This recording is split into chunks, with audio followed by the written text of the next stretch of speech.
Ako po si Janicel, ang DTF operator ng Transfer It Lucena. Ito po ay nagamit ng 6 na araw na may 66 total meters. Ito po ang printer head area. Ito po ay napalitan noong February 28, 2024. Ito naman po ang cupping na may 100% good condition pa po. Head clean. Saan ang wiper after head clean? Cell test.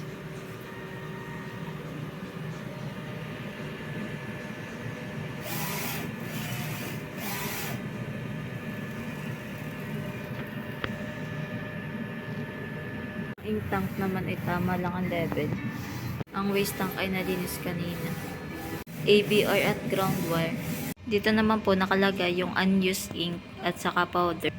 Used at film. Ito naman po yung daily output. Ito naman po yung nabawas naming white. Dalawang powder at isang film. Ito naman po ang aming DTF maintenance checklist. Thank you po.